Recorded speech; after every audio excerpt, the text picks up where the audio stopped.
We respectfully acknowledge that Wood Buffalo Regional Library is situated on Treaty 8 territory, the traditional lands of the Cree and Dene First Nations and the Métis Nation.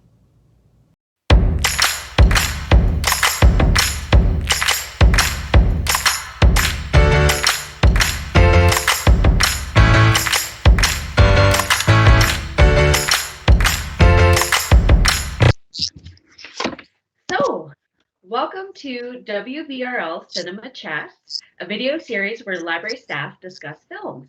My name is Jessie from Reference Services, and these are two of my lovely colleagues. Do you guys want to introduce yourselves?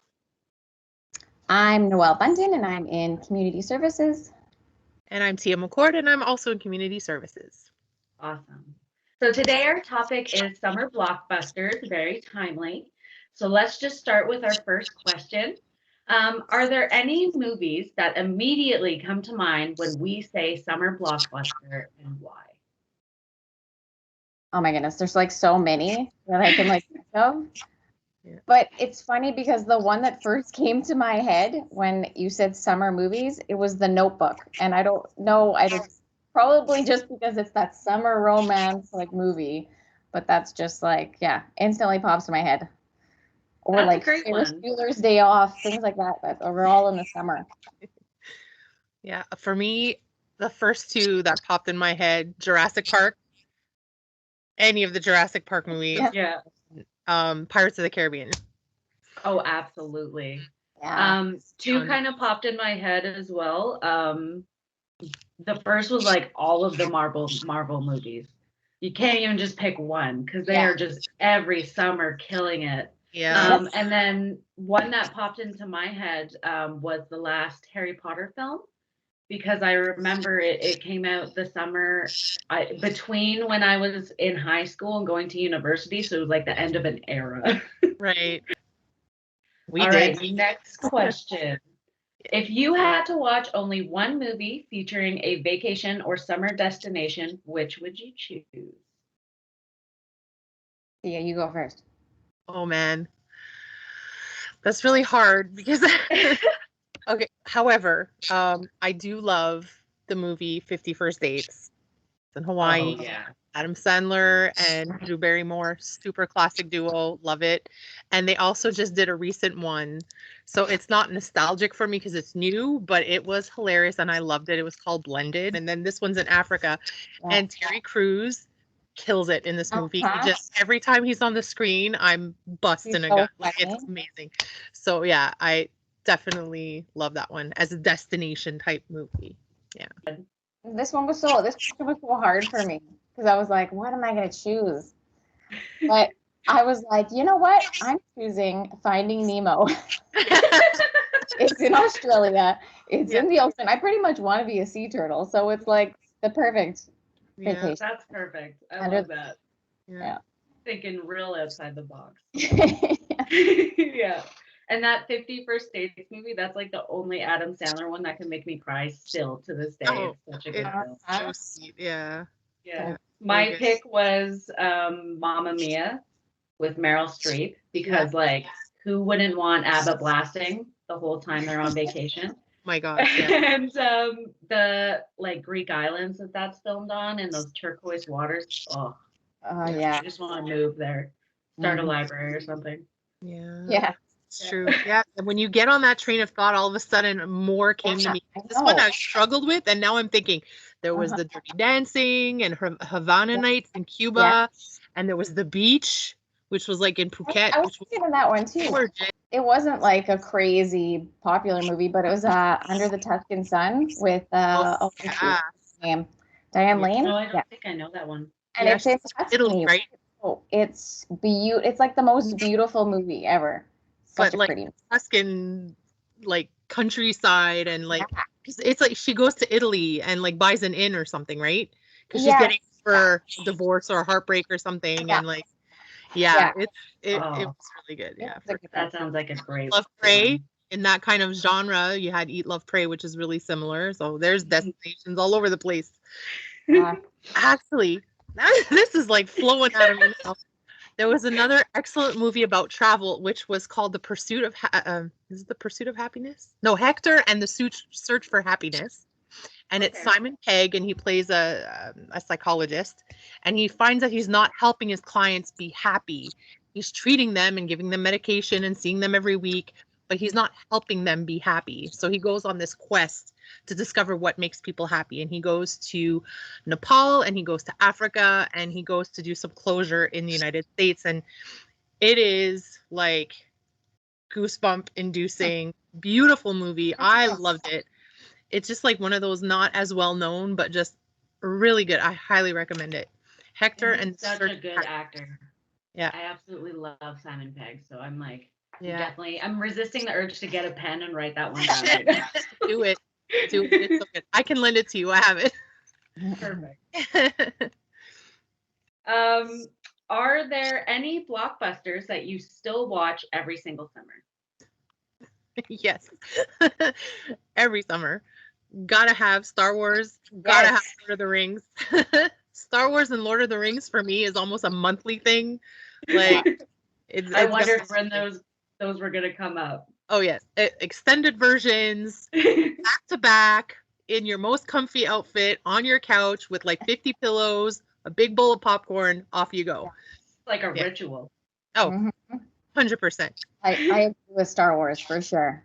But I'm going to add in there Dirty Dancing and The Princess Bride. Oh, yeah. Oh, yeah.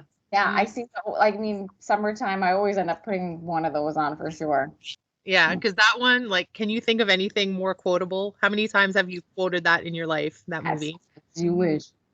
As a kid, I had the, like, marriage speech, like, completely memorized. Oh, that's a good one. I had Jaws because my dad and I watch that one every year. It like definitely contributes to my shark paranoia, but like can't skip it. It's such a good movie. Yeah. Definitely. But like skip the book because the book is like nothing like the film. It's awful. I don't read the book. It's all about the small town politics of the town and nothing about the shark attack. It's quite different. Yeah. Good for a comparison, I guess. I shouldn't be telling people not to read books. So the next question, are there any movies that remind you of summer as a child? Oh, yes. For me, Never Ending Story, number one. Like, how many times did I put that tape in the VHS and watch Never Ending Story and Atreyu and Artex and Sebastian on their journey? Like, I could probably recite that movie off by heart for the number of times I watched it, from like my very young age to now, still watching it with my son. This one is one that translates over, the beauty of the story behind it. Like, it really translates well even now, and kids today will still, cherish that kind of thing, and sitting there with their parents watching it. So it reminds me when I'm with my son watching it, when I sat and watched it with my mom, Does he quite like it? Oh yeah. Yeah. All of those, like Dark Crystal and The Labyrinth, Never Ending Story, those all go hand in hand really, but Never Ending Story for us was our number one kind of summer movie that we watched. Yeah. That's a great one. I'm going to go with my ocean theme because this is like I know exactly what you're gonna say. Is Splash. Oh yeah. I totally forgot about that movie. Honestly, that's the whole reason why I think I'm obsessed with the ocean today, because I wanted to be a mermaid when I was little, and that was because of Daryl Hannah and Splash. And another one, like family memory, is The Great Outdoors. There it is. I knew it. Yes. That's for me the next question, 100%. The Great Outdoors. Watching that, like, as a kid with my family, like my dad cracking up, and like, you just remember all these things when you're little watching that. So my mom used to veto, like, she'd have to see the movie first before she let us watch it, because my dad was a big renter of movies, and then he had the way to dub the cassettes, and so we'd have the copy at home, right? And I don't know if that wasn't illegal back then. Anyway, but I remember, like, we wanted to watch it, and he said, "Oh, it's so funny, and it's John Candy, and blah blah blah," and she said, "I have to watch it first." And I remember having gone to bed and just hearing the craziest shrieking laughter coming from upstairs that I had to go check on her. And we all know that has to be the bat scene. Like it was Yes. with the basket on the head and his poncho style. You could see so much of his face. Oh my goodness. Like so funny. Classic. Like Yeah. I haven't seen it in such a long time. I need to like find it somewhere and watch it again because it was just it's just a classic. Mm-hmm. Yeah, my family still quotes the like Big Bear scene quite often. Yes. Yeah. I remember as a kid the scene where he goes to the dump and feeds the bears, which is terrible. And they get on top of his car and he drives away. It just cracked me up as a child. It was hilarious. Oh, That's a great pick. Yeah, sure. Yeah. Funny. Mine goes along with your like underwater theme.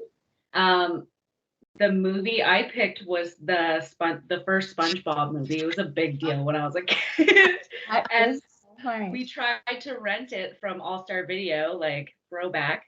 And it was like always checked out. So my brother and I played through the video game before we watched the movie. So we were hyped to get the movie. And I think we ended up singing the Goofy Goober song for like weeks afterwards, like driving my mom crazy. Yeah, I love that one. My son has sang that many times to me. Yeah, it's a classic. And then I start singing it. All right, guys, thank you so much for joining us three for this session of Cinema Chats. We'd love to hear your thoughts on our picks, so be sure to leave your comments below. Thank you.